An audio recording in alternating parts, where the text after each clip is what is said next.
I rise today on a matter of collective and personal privilege. Government's first duty is to protect the people. This statement from former President of the United States of America, my namesake, Ronald Reagan, is an embodiment of the Latin phrase, Parens Patriae, which literally means parent of the country. According to the recognized doctrine of Parens Patriae, a state has a paternal and protective role over its citizens or others subject to its jurisdiction. As Parens Patriae, the Philippine government has the duty to ensure that all its citizens are safe and protected, especially those who cannot protect themselves. Ang ating pamahalaan ang itinuturing na magulang ng sambayanan at tungkulin nito na pangalagaan ang kapakanan at interes ng mga ito. Kabilang narito ang pagtitiyak na ang ating bansa, ang ating tahanan ay ligtas mula sa kung sinumang magtatangka na manghimasok. We are a sovereign nation. This we know to be true, more than just rhetoric. Ang kailangan sahan natin mula sa ating pamahalaan. Ngunit, hindi lamang sa literal na trespassing dapat maging mapagbantay. May tinatawag din na sphere of influence. Yung ibang mga lahi na may pagtingin na sila ang higit na nakaalam kung ano ang makabubuti para sa atin. Na sila ang may kapangyarihan na magdesisyon. Na sila ang Diyos. Noting that membership in the International Criminal Court is detrimental to the national sovereignty and safety of the Filipino, the Philippines submitted its notice of withdrawal from the International Criminal Court to the United Nations on March 16, 2018. The day after, the United Nations received the formal notification from the Philippine government, thereby making the withdrawal effective. Regardless of the withdrawal from the ICC, the Supreme Court, in the case of Senator Francis Kiko Pangilinan et al. Versus Alan Peter Cayetano et al., declared that in any case, despite the withdrawal, this court finds no lesser protection of human rights within our system of laws. Neither do we agree with petitioners' implied statements that without the treaty, the judiciary will not be able to fulfill its mandate to protect human rights. As such, the citizens remain protected even without the ICC. Sa mga nabanggit, hindi lamang binigyang diin ng ating Korte Suprema na ang pagtiwalag ng Pilipinas sa ICC ay hindi kawalan, kundi kinikilala rin ito ang kakayahan ng ating pamahalaan na pamunuan ang sarili nitong bansa. If the Supreme Court itself has declared that we can protect and promote human rights even without the ICC, then why are many of us still clinging to the idea of membership? Logically, with the new administration of President Bongbong Marcos giving importance to our national sovereignty, and with the President fulfilling his mandate to protect the people on all fronts, we can say that we have maintained the non-joining of the Philippines to the ICC. As I have always said, there are still some problems in terms of jurisdiction and sovereignty. Now, if you can solve those problems, then that would be something else. But medyo fundamental yung mga question na gano'n. Because if you're talking about the sovereign jurisdiction of the ICC, especially since we have withdrawn from the Rome Statutes a few years back, that brings into question whether or not this is actually possible. In March this year, when asked about rejoining the International Criminal Court, President Bongbong Marcos said, "It opens a Pandora's box. I haven't yet seen a sufficient answer for it. Until then, I do not recognize their jurisdiction in the Philippines. A month after President Marcos was asked if his administration will serve the ICC warrant of arrest if issued against former President Rodrigo Duterte, he answered, "We don't recognize the warrant that they will send to us. That's no. We are well within international law when we take the position of not recognizing the jurisdiction of ICC in the Philippines."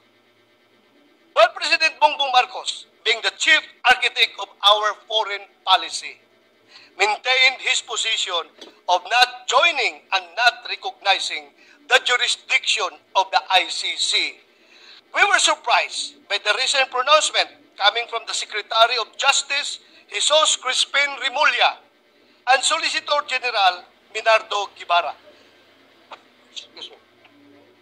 Solicitor General Guevara said, and I quote, "The Philippines has no legal duty to lend any assistance to the ICC prosecutor in conducting his investigation.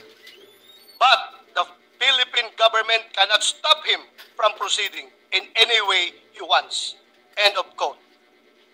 Meanwhile, Secretary Remulla's pronouncement was, and I quote, "We are not in the business of blocking any movement of the Interpol unless a policy is laid out, which of course will go against our international commitments."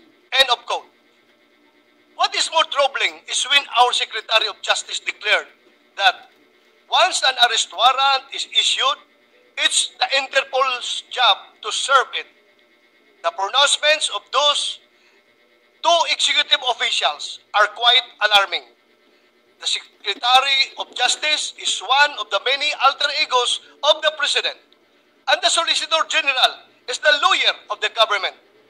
Are they challenging the policy set by the President? Mapanganib po ang mga pahayag ng ating Secretary of Justice sapagkat maaring makapagbigay ito ng mensahe sa ating mga kababayan na hindi kaya ng mismong DOJ na pangalagaan ang rule of law. Tila sinasabi rin na kung wala ang ICC, hindi tiyak na epesyente at epektibong nakakamit ng ating mga kababayan ang katarungan. Nakalulungkot din po na tila na hindi maingat ang Solicitor General sa kanyang mga unsolicited opinion.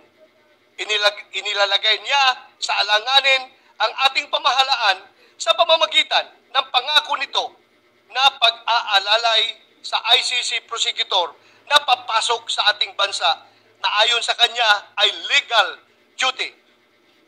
Sa ganito pong mga pagbibitiw ng commitment, nakukompromiso ang soberenya ng ating bansa. Kung hindi po ito isang konkretong halimbawa ng pagkisa sa sariling mantika, ay iwan ko na lang.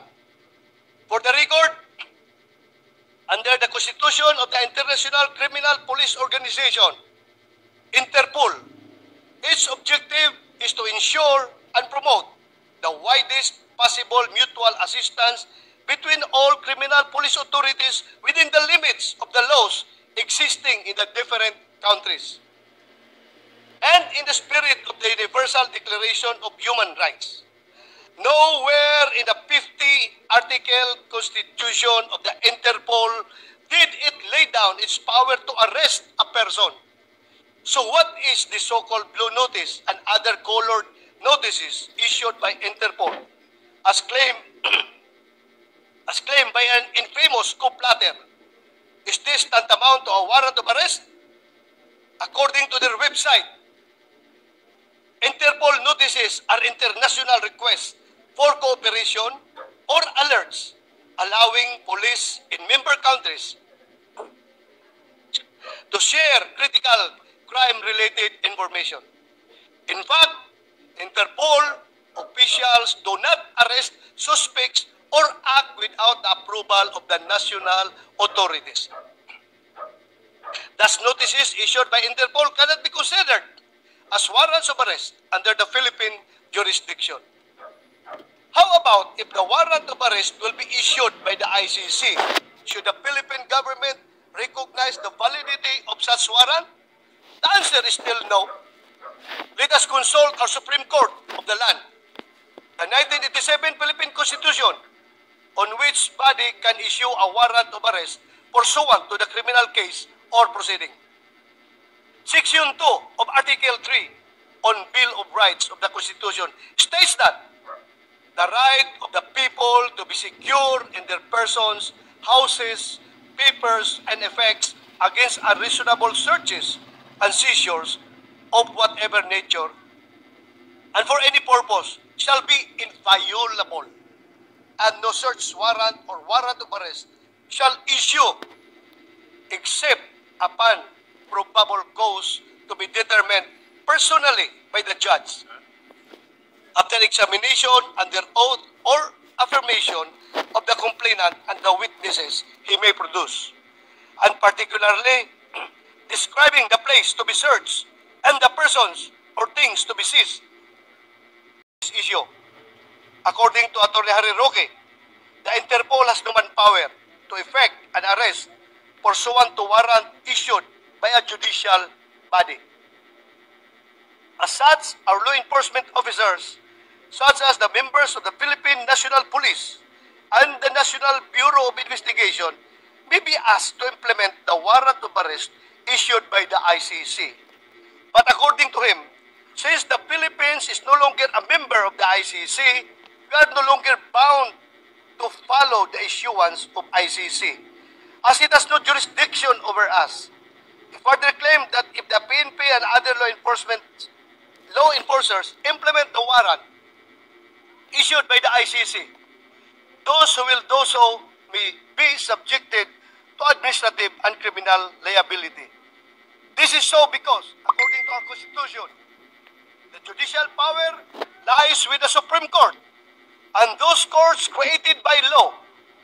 ICC was not established through a law, so there are no other courts other than the Philippine courts that should judge President Duterte's liability with respect to his involvement in the war on drugs.